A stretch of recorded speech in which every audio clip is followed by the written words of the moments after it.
Buenas tardes. Muchas gracias por acudir a esta convocatoria de la Biblioteca Nacional, que en este caso es para la presentación del primer número de Titibilus, revista internacional sobre el libro antiguo, que tenemos es un orgullo para la biblioteca que se presente aquí.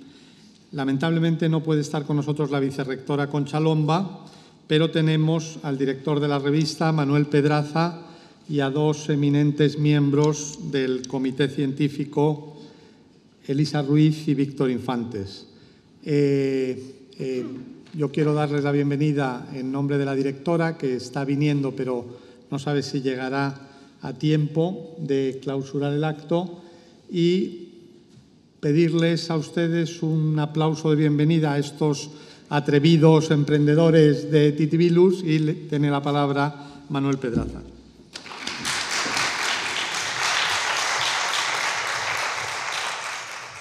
Muchas gracias y buenas tardes a todos. Es un placer estar aquí, ver caras de viejos amigos y ver caras de nuevos amigos que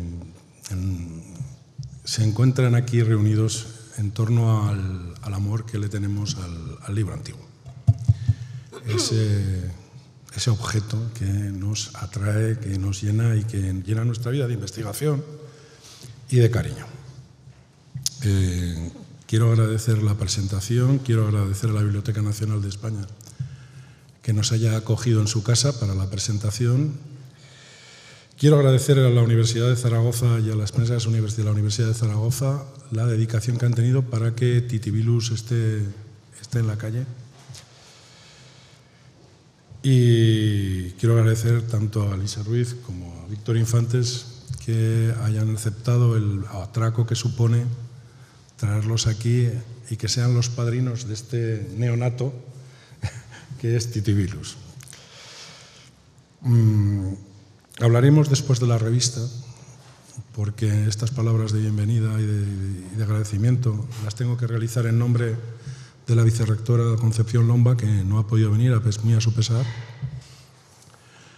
Y querría presentar en primer lugar a Elisa Ruiz, que lo que me parece una osadía, porque creo que todos conocemos a Elisa Ruiz. Pero nunca está de más recordar quién es Elisa. Doctora en Filología Clásica por la Universidad Complutense de Madrid, amplió sus estudios en la Sorbona y en la Sapienza.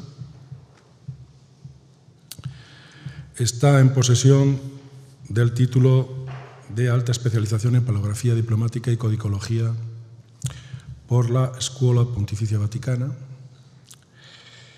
Es catedrática de Paleografía y Diplomática de la UCM. Emérita. Y es de esos eméritos. Y ahórrate el resto, yo creo. No, quiero plantear al menos una cuestión. Es autora de una introducción a la codicología, que yo creo que ha sido el lugar en el que todos hemos aprendido codicología. Por tanto, aunque ella no ha sido muy consciente en muchos casos, en realidad ha sido la maestra de todos nosotros, y eso también es importante que se sepa. Bueno, sin más, os dejo con Elisa. Muy bien, pues bien. En primer lugar, yo quiero agradecer a la Biblioteca Nacional su generosa y amable acogida. En segundo lugar, pues quiero felicitar al doctor Pedraza por su valentía a la hora de arrostrar una aventura de tal calibre en estos tiempos, y además hacer una edición impresa, lo cual ya es lo más inaudito, ¿no? Luego, felicidades de corazón por ello. Y por supuesto, agradecimiento que hago extensivo también a la doctora Elena Carvajal por su capacidad organizativa, por el mucho empeño que ha puesto en esta edición y por el espléndido resultado de la misma, porque creo que es una maquetación estupenda y con un exquisito gusto. Dicho esto, yo dispongo de muy pocos minutos, dado el tipo de acto en el que estamos, y se me ha encargado que hable de la figura de Titibilus en la Edad Media. Yo, por deformación, no sé si profesional o personal, siempre que abordo una cuestión nueva, procuro comenzar buscando las palabras clave, las etimologías de las palabras claves de ese asunto. En este caso, pues empecé así, y para mi desconcierto comprobé que no existe dentro de lo que es las raíces indoeuropeas ninguna raíz concreta que se pudiera remontar y explicar un poco el origen de este nombre. Pero en cambio, bueno, llegué a la conclusión, y esto lo digo a título simplemente de hipótesis, que estamos ante una sílaba ti reduplicada, y esta sílaba ti reduplicada pues tiene un valor, podríamos decir con toda seguridad, onomatopéyico. Por consiguiente, bueno, pues siguiendo dándoles vuelta a este asunto, pues me di cuenta de que en latín hay pues algunas palabras que sí empiezan con esa misma reduplicación, por ejemplo, y que además han pasado al caudal patrimonial castellano, ¿no? Por ejemplo, la palabra titiritar, que es tener un ligero temblor, por frío o por miedo. Luego he encontrado la palabra titilar, que es un ligero movimiento que tienen algunos objetos y particularmente los astros, el centelleo típico de los astros. Luego, con un leve cambio tímbrico de la vocal, tenemos titubear, que es estar en una situación dubitativa, vacilante, sin estabilidad.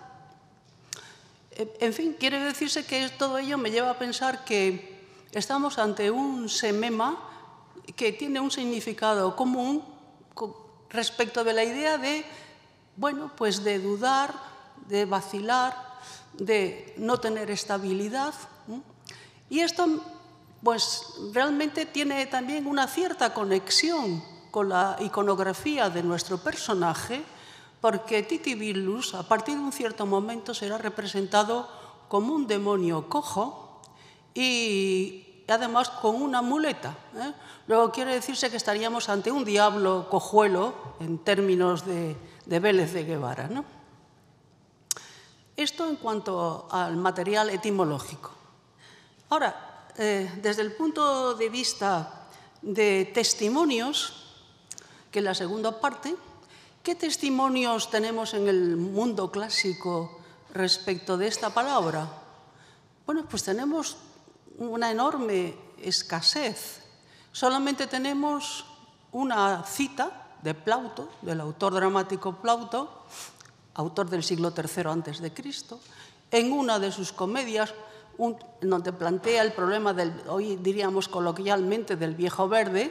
Bueno, pues en esa comedia divertida, ya algo escabrosa, bueno, pues aparece el protagonista y contesta a su interlocutor de manera un poco airada diciendo: a mí esto me importa un titibilicio.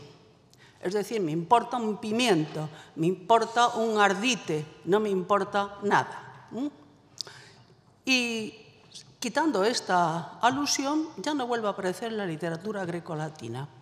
Y luego nos encontramos ya en el siglo II después de Cristo en un famoso autor de un léxico muy importante, Sexto Pompeyo Festo, que recogió una serie de términos extraños. Pues hay una entrada, en ese léxico hay una entrada que también nos dice que la palabra titibilitium significa nada, que no tiene nada más que significa eso, nada, no tiene otro valor. Bien, con eso pues quiere decir que dejaríamos la parte puramente lingüística y nos vamos a centrar ahora en el personaje. ¿Quién es esta figura? ¿Quién es este personaje? Bien, pues las primeras apariciones del mismo es un personaje anónimo, es un demonio, un daimon en el sentido griego, un duende podríamos decir casi. Entonces este personaje es un personaje que tiene como función el ir recogiendo todas las culpas que se van creando en un determinado ámbito de la conducta humana. Y esas culpas que él va recogiendo las va arrojando a un importante cesto que lleva a sus espaldas o bien en un saco. Esa es su función primordial, recoger esas culpas. Ahora bien, ¿qué culpas son las que a él les interesa? Bueno, pues el registro de esas culpas tiene su interés. En primer lugar, no olvidemos que estoy hablando de la Alta Edad Media. Por consiguiente, quiere decirse que su conexión con el mundo del monacato es muy estrecha. Por consiguiente, entre las culpas tendremos, en primer lugar, las palabras vanas que pueda decir el monje, las vaniloquia, como decían en la época, ¿no?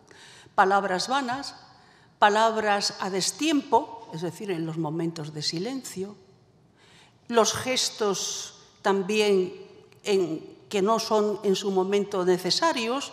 No olvidemos que en las horas de silencio los monjes no pueden hablar y entonces crean un sistema de lenguaje gesticular que es en extremo interesante. Y no solamente estas culpas, sino también el abanico se amplía. También entra el ámbito de las culpas generadas por la acedia. ¿Qué es esto de la acedia? Bueno, pues la acedia es un defecto o un pecado en términos cristianos que en su momento fue muy importante en los primeros siglos del cristianismo, de tal manera que formaba parte de lo que son los pecados capitales. En los primeros siglos eran 8 los pecados capitales y uno de ellos era la acedia. ¿Y qué es la acedia? Bueno, pues la acedia es la tibieza en el cumplimiento de las devociones que tiene el monje. La acedia es el tedio, es decir, el cansancio, el aburrimiento ante una vida monótona y rutinaria. La acedia es también la negligencia, el gran pecado, ser negligente en lo que se hace, no tender a la perfección siempre como objetivo vital. Está la tristeza, está la angustia. Bueno, quiere decirse que la acedia es un pecado que realmente en gran medida hoy entraría dentro del catálogo que llamaríamos un estado de depresivo, ¿no? Hasta cierto punto. Bien, y aparte de estas culpas, ¿qué otras culpas le interesan a Titivillus, que todavía no tiene nombre? Pues le interesan las culpas relacionadas con los trabajos que el monje debe ejercer. Y dentro de los trabajos que el monje debe ejercer, primordialmente el más noble es producir manuscritos. Producir manuscritos. Escribir es un arte, pero también era una profesión. Y también, y sobre todo, era una mortificación. No hay más que leer los finales, ¿verdad?, los colofones de los manuscritos, cuando los monjes explican todos los inconvenientes físicos que supone el escribir, incluso, ¿verdad?, y aclaran siempre, y esto lo hago pro remedio anime mea, es decir, para la salvación de mi alma. Luego, estos son, evidentemente, las funciones y las culpas que acarrea el bueno de Titivillus. Ahora bien, ¿con qué motivo y con qué finalidad Titivillus acarrea estas culpas? Pues sencillamente para transmitírsela a su superior jerárquico, que es otro demonio de más categoría, que se llama Baalberit. Y este demonio es el gran escribano de los infiernos, es el archivero mayor. Y él entrega sus culpas y el otro las va consignando en un registro de vivos para que quede constancia escrita, documentada, de las culpas de los mortales, ¿no? De tal manera que aquí tenemos, y eso es muy interesante, una contrafigura de lo que es el libro de la vida dentro del mundo cristiano, de la tradición cristiana. No olvidemos que la descripción del libro de la vida ya nos aparece en la Biblia, en el Apocalipsis, en el capítulo 20, y si os parece bien, he cogido algunos versículos del 12 y siguientes, muy breves, puesto que dispongo de muy poco tiempo, y dice, está Juan en el estado de visión de la revelación, de la apocalipsis en el sentido etimológico del término, y dice Juan, y vi unos muertos, unos poderosos y otros humildes, que estaban en pie ante el trono de Dios, y estaban abiertos unos libros por allí, y uno de ellos era el libro de la vida, el registro de los vivos. Y los muertos eran juzgados según lo que estaba escrito allí sobre las obras de cada uno. Luego, esta es la función, ¿verdad? ¿En qué termina este acarreo de culpas de Titivillus? Ahora bien, si pasamos ya a ver, ¿y cuándo empieza esta figura a cobrar más fuerza, más ímpetu, más difusión? Bueno, pues a partir del siglo XIII, como ocurre casi en todo, ¿verdad? El siglo XIII fue una época realmente prodigiosa, un auténtico cambio de todo, cultural, social y de todo tipo, ¿no? Bien, y dentro de esos autores, que son muchos los que ya hablan de este demonio sin nombrarlo, quizás el más interesante y sobre todo el que por primera vez le pone un nombre es justamente Johannes Gallensis, es decir, en castellano, Juan de Gales. Juan de Gales es un franciscano, profesor en Oxford, después en París, que nos ha dejado una producción muy notable e interesante. Y dentro de esa producción hay un tratadillo menor que es una summa de penitentia, es decir, un manual de confesores. A mí los manuales de confesores me encantan, me divierten muchísimo. Si uno quiere conocer cómo es una sociedad en un momento dado del medioevo, se lee los manuales de confesores y allí se entera de todo, ¿eh? Bueno, pues en ese manual de confesores hay unos versillos, concretamente 16, en forma de un examen de dísticos, es decir, un pentámetro y un hexámetro, dentro de la mejor tradición de composición griega. Y ahí en esos versos, bueno, pues voy a leer 2 o 3 de estos versos simplemente por falta de tiempo.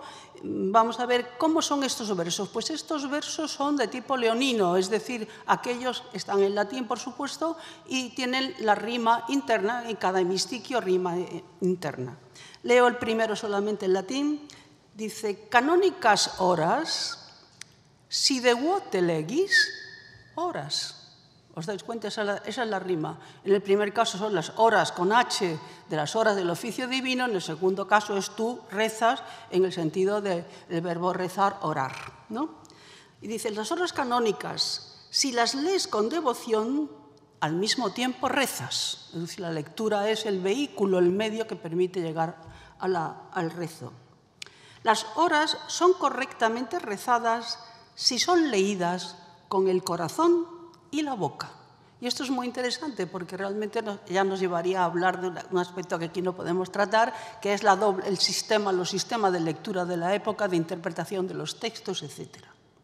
Y luego dice el otro verso, la letra omitida o la sílaba oculta bajo bisbiseada, es decir, dicha entre dientes, Satanás las atrapa si no cumples tu tarea con el corazón.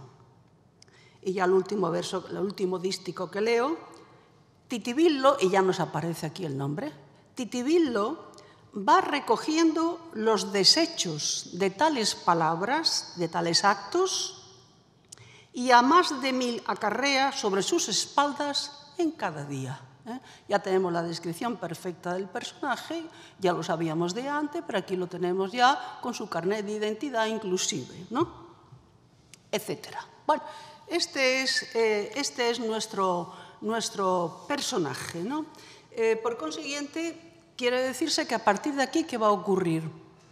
Pues, dado el dinamismo de la cultura escrita a partir del siglo XIII, veremos que progresivamente las culpas de Titivillus se van a ir cada vez más focalizando en lo que es los errores vinculados al mundo de la copia, al mundo de la escritura en general.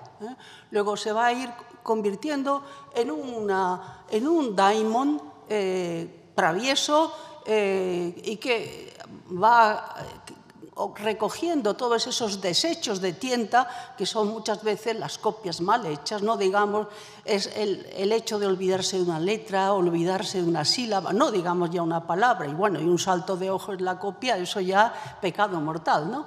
Entonces, este es el personaje de Titibillus que tenemos. Y hasta el siglo XV está centralizado ya, ¿verdad?, en torno a esa función, sobre todo vinculada al mundo de la escritura, y, por supuesto, después trascenderá al mundo del impreso. Y ya en el siglo XVI, en cambio, Titibillus amplía su campo y lo vamos a encontrar ya en el mundo del teatro. Shakespeare, por ejemplo, lo va a utilizar, lo va a mencionar de pasada, y lo vamos a encontrar también en el siglo XVII ya en el mundo literario en general. Como ya se me agota el tiempo, simplemente para terminar, bueno, pues intentar hacer una pequeña interpretación de carácter antropológico sobre esta figura. ¿Qué significa en el fondo esta figura?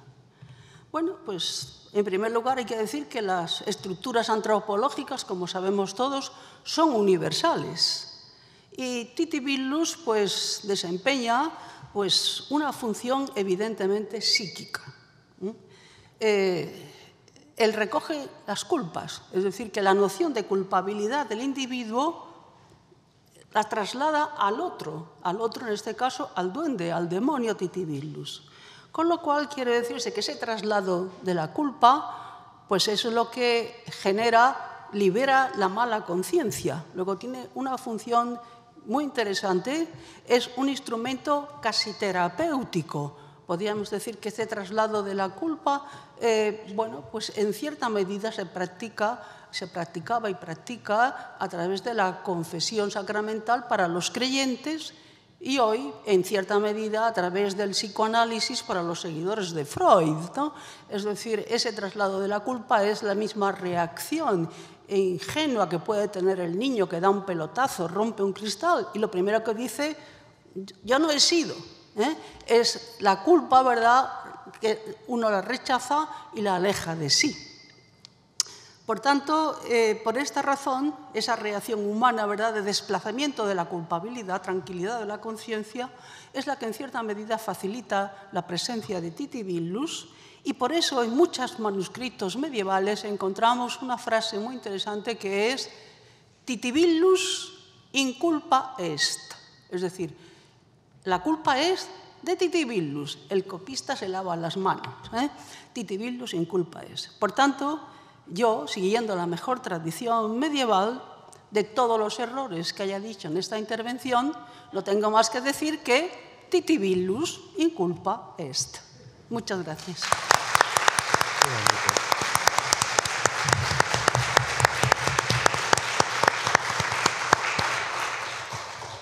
Muchísimas gracias, Elisa. Interesantísima tu intervención. Quiero presentar a Víctor Infantes de Miguel, catedrático de Literatura Española de la Universidad Complutense. Dirige el equipo de investigación Princeps, los equipos de investigación Princeps, y pertenece a dos buenos equipos de investigación, CLESOC, dedicado a la literatura española del siglo de oro, y a Bibliopegia, cuyos directores veo por allí al fondo, dedicado más al libro antiguo y a la encuadernación. Entre las publicaciones habría que destacar el nuevo diccionario bibliográfico de pliegos sueltos poéticos, del libro áureo, la áurea bibliográfica, de las primeras letras, y fue director de la Historia de la Edición y de la Lectura en España, codirector de la Historia de la Edición y la Lectura en España. No os entretengo más, os dejo con Víctor, que nos ilustrará sobre otros aspectos referidos al tema. Gracias, Manolo. Buenas tardes, amigos de los libros y de los manuscritos. Matizo, antiguos. En parte, pero algo menos, también modernos. Algunas ediciones de Lorca, pero aquí estamos los que nos gustan los libros antiguos. De buena época, como decía más de un bibliófilo. La historia de nuestra cultura, hasta hace pocos años, se encontraba sumergida en los libros y los manuscritos.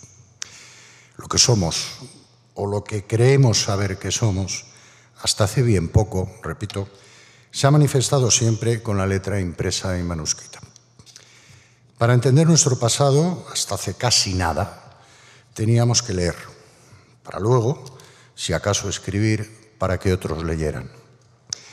El universo de nuestros conocimientos está repartido en una galaxia de tipos y de letras que se conservan perpetuados en la inmanencia de la página, dosificadamente distribuidos en tantos planetas y estrellas como han sido capaces de producir la multiplicación de las prensas y de las manos, en una topografía, al fin y al cabo, de líneas eternamente paralelas, tan familiares siempre a nuestra memoria. Primero el manuscrito y después, pero no siempre, el libro, ambos como energías desplegadas por las infinitas permutaciones de sus elementos periódicos, las letras, siempre los mismos. Caben antes en un chivalete y se encuentran clonados en la memoria genética por la necesidad que tenemos todos de aprender a leer y a escribir. Pero siempre diferentes en sus múltiples combinaciones aleatorias. Poco más de 5 siglos nos han legado millones de meteoritos impresos de expansión tipográfica, con unos cuantos cientos de miles de asteroides manuscritos gravitando en sus periferias para que su permanencia nos permita entender la historia de nuestra propia historia. Decía que hasta hace poco, porque recientemente al libro y al manuscrito le ha salido un competidor venido de una galaxia de reciente formación, un Big Bang electrónico en constante expansión que responde al nombre de Google, sustentado en una nueva energía invisible que se desarrolla en el interior de una pantalla líquida y estática. Pero todo ello, todavía, no resta un ápice de valor a la herencia de una historia del conocimiento de la que somos depositarios, responsables de su conservación y, en algunos casos, arqueólogos de sus contenidos. Desde luego, no vamos a montar una presentación como esta por la existencia de un nuevo link, eso está claro. El elogio de la importancia seminal del libro y del manuscrito que he esbozado brevemente, como simple recuerdo de su memoria, no tiene más intención que recordar su vigencia en esta nueva época de descrédito y bagatelas informáticas. Y muy especialmente por volver los ojos, o no solo por volver, sino por mantenerlos en su estudio y comprensión pretérita. Cualquier atisbo de conocimiento aterriza inmediatamente en un libro. Lo mismo que decía el poeta, el que esté libre de soneto que tire el primer endecasílabo, aquí podemos decir exactamente lo mismo. Todo nuestro conocimiento acaba siempre en un libro. Libro que quizá tuvo un manuscrito en su génesis o un manuscrito que procreó un libro en su desarrollo. Por ello, cuanto mejor conozcamos esta historia impresa y manuscrita que nos ha precedido, mejor conoceremos lo que somos gracias a ella. Prácticamente hoy todas las metodologías instrumentales del conocimiento acaban encontrando su razón de ser en un libro o en un manuscrito. Volvemos a ellos por la inencia de una praxis irremediable, pero con muchos más motivos porque somos lo que somos por su callada existencia. A la postre, somos unos cientos de millones de anónimos lectores univitelinos del mismo óvulo grafemático, perdón por la metáfora, cada uno con su propio alfabeto, pero todos reconocibles en el código genético de la lectura. De hecho, seguimos leyendo en la pantalla e imprimiendo su texto inasible para hacerlo nuestro en el papel. Si la última generación no usa ya del papel, eso que nos ahorra para nuestra existencia futura de celuloso. La historia impresa y manuscrita de la que venimos esconde todavía muchos secretos. No está linealmente definida en su totalidad, ni cartografiada en su alongada extensión tipográfica. La biblioteca universal, la biblioteca de todas las bibliotecas, el espacio del libro de todos los libros, la extensión del manuscrito de todos los manuscritos, si llega algún día, que lo dudo, me temo que no la vamos a ver nadie de los presentes. Y como será digital, no podremos tocarla, entretenerla con las manos y, desde luego, usar un marcapáginas. Y aunque aumente infinitamente la capacidad de megas, seguirá subiendo la factura de la luz, seguro. Mientras se mantenga esa utopía cibernética, no tenemos más remedio que volver a la mejor compresión de nuestro pasado tipográfico y manuscrito. Y una buena manera de hacerlo es celebrar muy orgullosamente la aparición de una revista dedicada emocionalmente a esta tarea. Titivillus, revista internacional sobre el libro antiguo, es una revista bifronte, en papel y en red, en tacto y en vista, para la balda y para el archivo. Heredera de algunas bien recientes, el libro antiguo español, 88-2002, pliegos de bibliofilia, 98-2004, Ibris, revista de bibliofilia, 98-2004, que duermen ya el sueño reparador de los estantes. Un heroico esfuerzo que se debe a Manolo Pedraza, a su amor por el libro y el legajo, y sobre todo a su saludable cabezonería maña. Y a Elena Carvajal, por supuesto, y al apoyo de las prensas de la Universidad de Zaragoza. Y es una revista en la que caben todos los territorios de este universo que acabo de mencionar: el códice, las filigranas, la paleografía, los impresores, el impresor, la tipografía, la estructura del libro, la edición, los editores, el contexto editorial, la bibliografía, las bibliografías, la lectura y un largo etcétera multidisciplinar que representa las últimas investigaciones científicas sobre la tomografía axial del libro y del manuscrito antiguo. Este primer número recoge buena parte de lo dicho por la palabra en el primer Congreso Internacional sobre el Libro Medieval y Moderno, celebrado en Zaragoza del 10 al 12 de septiembre del año pasado, bien reciente. De inolvidable recuerdo para los que allí estuvieron y estuvimos, pero con novedades críticas y adendas significativas. Más de 450 páginas son muchas páginas y bien valen los pocos euros que cuesta. O sea, a suscribirse, por favor. Coda final. Retomo las palabras de Luisa Ruiz, que han sido para mí una sorpresa, no sabía que iba a hablar de Titivillos. A quien haya cogido por sorpresa el título de la revista, mi perro se llama Titivillos, le llamé Titivillos, nació en septiembre, y cuando ya estaba fijado el nombre de la revista, es un tekel de pelo duro que tiene exactamente la cara del demonio de Titivillos del cuadro de la huelga de Burgos, exactamente igual. Quien tenga un tekel o conozca un tekel de pelo duro sabe perfectamente de lo que hablo. Bien, a quien haya cogido por sorpresa el título y retomando las palabras de Luisa Ruiz y quiera saber la historia de este demonio de las erratas, porque si los ordenatas tienen virus, los impresos y los antiguos tienen a Titivillos, lógicamente. Pueden ampliar la genealogía de este diablillo en un lucidísimo estudio de Julio García Montañés, que acaba de aparecer en la colección en octavo de Turpin Editores, y que pueden adquirir inmediatamente al salir de este acto en la librería de esta casa. Lo tienen justo ahí a la salida. ¡Bah! Titivillos. Han sido dos coincidencias. Por tanto, termino, Manolo. Longa vita, Titivillos. Gracias.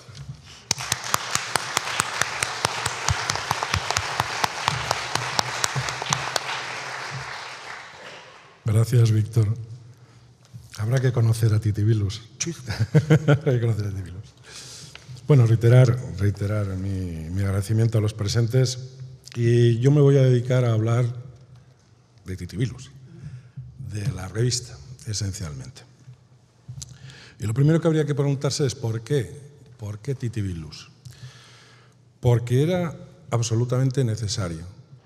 Desde el año 2004, como bien ha referido Víctor Infantes, habían desaparecido una serie de publicaciones en las que los investigadores en el mundo del libro en todas sus facetas nos encontrábamos a gusto.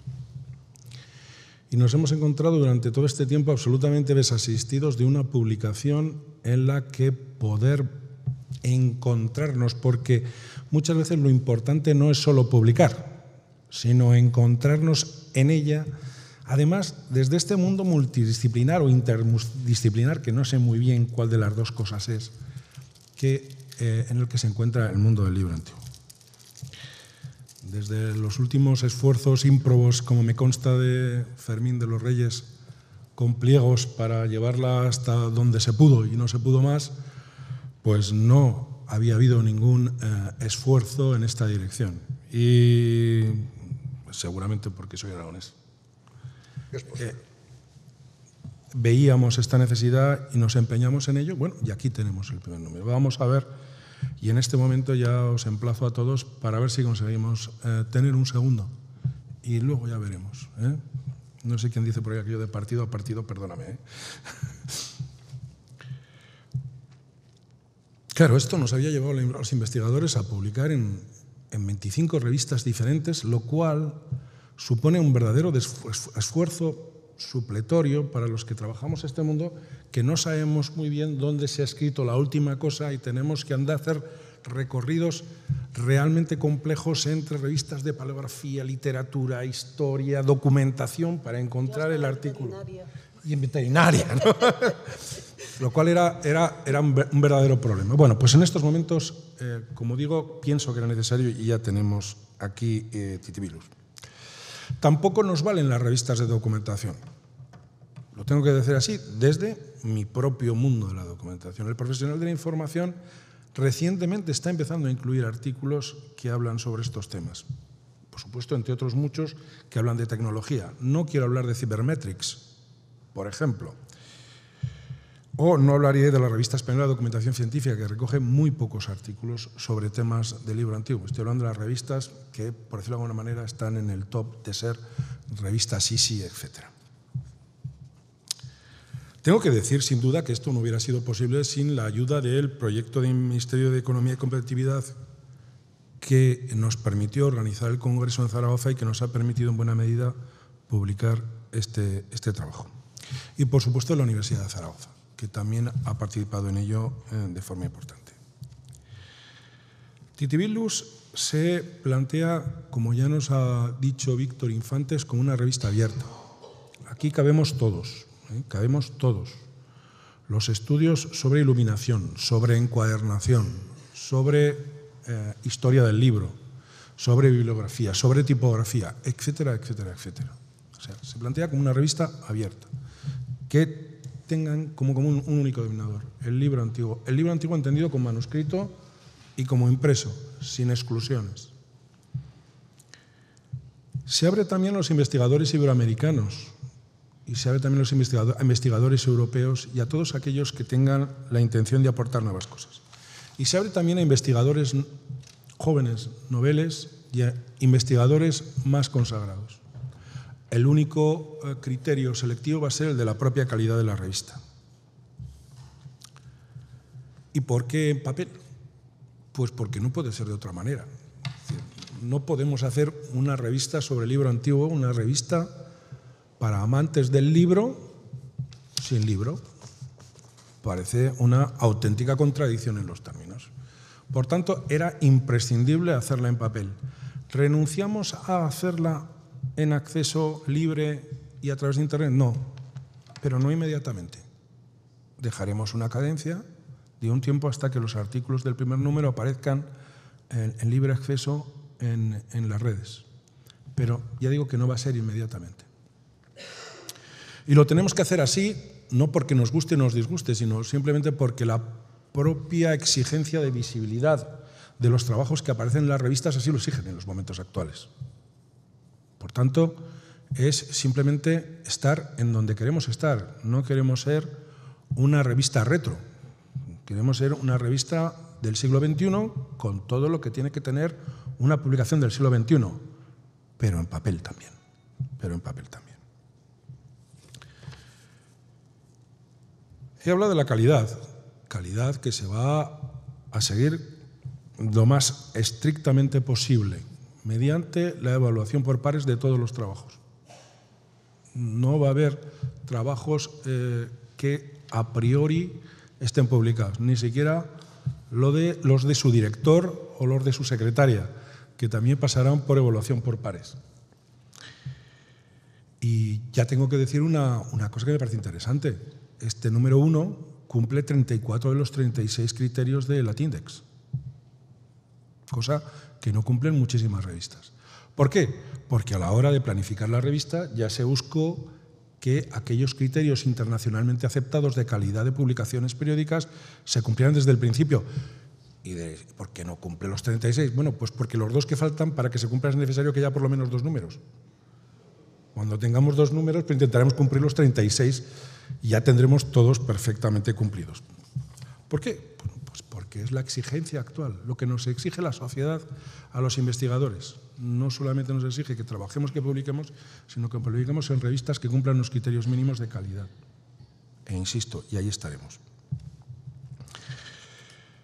Tengo que agradecer al comité editorial y al comité científico su participación en la revista. Y voy a hablar del número 1, algo ya se ha dicho. El número 1 recoge en esencia lo que fue el primer Congreso Internacional sobre el Antiguo Medieval. Pero esta es la última relación que tiene Titibilus y los congresos internacionales sobre el Antiguo Medieval. El próximo año, en el 2016, posiblemente para septiembre, habrá un segundo Congreso Internacional sobre el libro antiguo y medieval y moderno, perdón. Y se publicarán sus actas de forma independiente, no en Titibilus, porque Titibilus necesitaba un empujón y ya lo ha tenido, pero a partir de ahora también necesita correr libre, ser una revista, no ser una publicación que depende de unos congresos periódicos para su existencia. Y ahí vamos a ver lo que podemos hacer. Si tenemos aportaciones de autores y podemos sobrevivir, pues la llevaremos hasta donde llevemos. Soy aragonés, ¿de acuerdo? Y eso es una garantía en cuanto a perseverancia. Otros le llaman tozudez. Y el Congreso pues llevará su vida propia. La revista parte con 3 secciones. Este primero, lógicamente, es especial. Hay un número muy importante de artículos, 28 artículos. Tiene una sección de notas, que tuvo a bien inaugurar Víctor, y luego tiene una sección de recensiones. Los 3 apartados van a estar abiertos en todos los números. Os animo, por tanto, a todos a que participéis tanto en uno como en otro sentido, con artículos científicos más completos, trabajos más cerrados, con notas donde podáis aportar primeras aproximaciones a investigaciones, noticias interesantes, no muy extensas, y recensiones de aquellas obras que os hayan gustado. No las recensiones de los amigos, las que os hayan gustado. Y si alguna no os ha gustado y queréis publicarla, pues también se puede decir. O sea, no vamos a utilizar las recensiones exclusivamente como bomba y boato de aquellos trabajos que hacen los amigos, sino que queremos que sean útiles para el investigador y que vea que obras publicadas le pueden aportar cosas interesantes. Obviamente, el número 2 no tendrá estas dimensiones, será algo más discreto, que no tendrá 28 artículos, pero la intención es que siga manteniendo un número de artículos y de trabajos proporcional a lo que se le puede pedir a una revista anual. Finalmente, deciros que Titibilus tiene su propia página web con un larguísimo y complicadísimo URL, titibilus.es, así de simple, al que yo ruego que accedáis y le deis unas vueltas, porque allí vais a tener toda la información de suscripciones, de artículos que componen el primer número, tenéis los resúmenes, etcétera, etcétera, etcétera, cómo ponernos en contacto con Titibilus, etcétera, etcétera, etcétera, cómo son los criterios de evaluación, todo. Y también tenéis la dirección con la que os podéis poner en contacto con la redacción de Titibilus. Y suscribirse, Manolo, sobre todo suscribirse. Eso es. Desde aquí quiero agradecer primero a los autores. En segundo lugar, a unos personajes que en muchas revistas olvidamos, pero que son importantísimos, a los evaluadores. Estas personas a las que los editores les damos la paliza, les escribimos, oye, por favor, te voy a mandar un artículo anónimo, evalúalo, y tú le estás viendo la cara al otro diciéndome, y ahora tengo que estar aquí un día o 2 días evaluando, y gratis et amore. Y gratis et amore. No sé, yo espero acabar teniendo al menos los mismos amigos el día que se acabe mi actividad en la revista que cuando empecé, al menos los mismos. Así es que a los que habéis venido y habéis evaluado, os agradezco profundamente esa función que no siempre es agradecida en todas las revistas. Al Consejo Científico y al Consejo Editorial, y especialmente a Elena Carvajal por sus consejos, por su ayuda, por su trabajo como secretaria de redacción, que lo ha llevado adelante. Y también quiero agradecerle a Lisa Ruiz y a Víctor Infantes que me hayan aceptado el salirles al encuentro en una esquina oscura y haberles dicho, por favor, venir a ayudarme a presentar Titibilus. Muchas gracias.